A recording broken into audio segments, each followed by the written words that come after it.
folks, how's it going? So, spring has really sprung where I'm at, and it's been like suddenly 70 degrees and raining, and I know it can still snow, but I feel the excitement in the air. We're past the spring equinox, it's time. And my garden agrees because my little violet patch just took off this year finally. Like I just tucked a few in a couple years ago and it's clay soil, so she's doing her best, but I got a flush this year and I'm gonna make a little violet tincture and I thought you might like to have a look-see at that. So this is pretty easy. You've probably got violets somewhere around you. They like to take over lawns. You can plant them on purpose. You can find them along like the understory, along like creeks. She likes dappled sunlight, moist soil. There's probably not a whole lot of places where in the spring, if you go looking, you can't find some violets, right? Like, come on, you know violets, right? You know violets. Now, any violet will do besides yellow violets. I grew up being taught that yellow violets shouldn't be eaten. They tend to have higher alkaloids in them, like problematic alkaloids that, let's say, like the purple type don't have. So I have plenty of purple. Easy for me to stay away from the yellow. But it's pretty easy, and you're most likely going to find mostly purple violets anyway. Sometimes they'll be light purple. White violets are okay too. So you need a little jar that you can fill up with the amount of violets that you happened to harvest. I've been saving all of my little jelly jars and things like that for years, and so I'm always able to kind of like pick through and find the perfect little jar. And then you're going to pick your violets. Pretty simple, right? We're going to put the violets into the jar.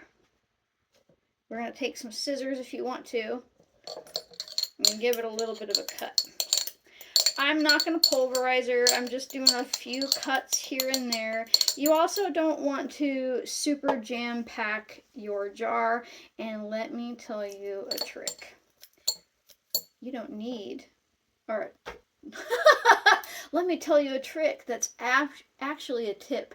You don't need to pick the blooms if you don't want. Most of her medicinal properties, such as like helping move the lymphatic system, opening up your chest if you're dealing with like a nasty like respiratory situation, or even if you're dealing with like asthma or COPD, supporting lowering high blood pressure, getting your whole vasodilation system up and running, helping bring down a fever because she moves the blood along. Slight little bit of a blood thinner, but most herbs are honestly.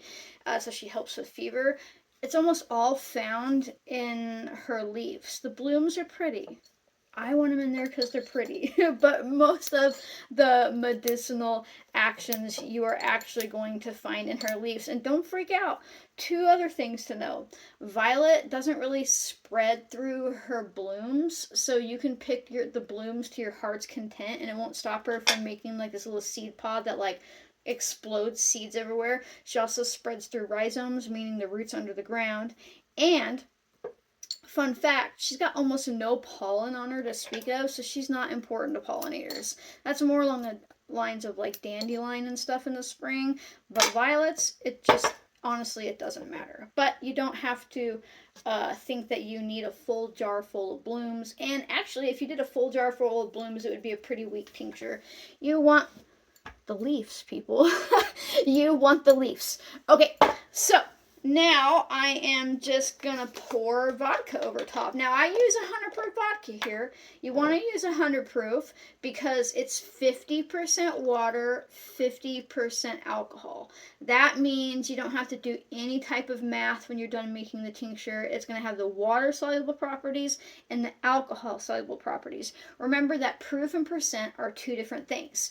If it says 100 proof on your bottle, it means it's 50% alcohol by volume, right? So there's no guessing here. There's no, did I over extract it? How much water do I add at the end? And by the way, when people use dried plant matter and Everclear, like high grain alcohol, they are having to mimic what would happen if they just use fresh plants and vodka. So it really is that simple. Now I'm just going to slap a label on this so I don't forget what she is, and I'm going to let it sit for 6 to 8 weeks. Honestly, I'm just going to sit it up here with my various tincture collection, and she might end up sitting there for a couple years before I pull anything off. It will not go bad if you forget to strain it. As long as the cap is tight and the alcohol can't evaporate off, you're fine. But you can start pulling off to use her at around 4 to 6 weeks, and you don't have to strain it to do that, by the way. I strain it when I've pulled out enough that the plant matter is sticking out of the alcohol. Or sometimes I'm lazy and I get a spoon and I just shove the plant matter under the alcohol again. But that's it. How easy was that? You were absolutely smart enough to do that. It's a violet tincture. It's really amazing, again, for respiratory. It's really good for lymphatic system, which is why she's such a spring herb. All that type of stuff. A little bit of the digestive, although I will say the tea from violet leaf would be more impactful for digestion than the tincture, because like her mucosal properties that like line your digestive tract aren't really going to be coming through the tincture. So that was super easy. Get out there and make a spring violet tincture, and this will pretty much last a long time. You're like, that's a small jar, but remember, we're taking drops of tinctures, not shots of tinctures. So most people, you start with 1 drop, work your way up. Most people end up around 10-15 drops. Right, drops. So that's a lot of drops in that jar, right? Yeah, you got this. You can make a spring violet tincture. So if you would like to support my capacity to randomly talk to you about a jar of flowers and mess up words and be a real human, consider becoming a member. It's just a way to give me support. It's less than $1 a month to join. You do get early access to videos, sometimes Q&As and things like that. There's a ton of stuff to watch back there if you haven't already. Also, check out my books. They support my capacity to teach freely as well. I'll have them linked as like a product down below. I've got like 10 plus different books and all different types of herbalism type stuff. And if you can't do any of that, or even if you can, make sure that you like, subscribe, comment, turn on notifications, and share. Sharing is super important because it helps other people just like you realize that they are also smart enough to do this. It also tells the algorithm that I'm a pretty cool person, so it's really helpful. So thanks for watching, folks, and I'll see you next time. Bye.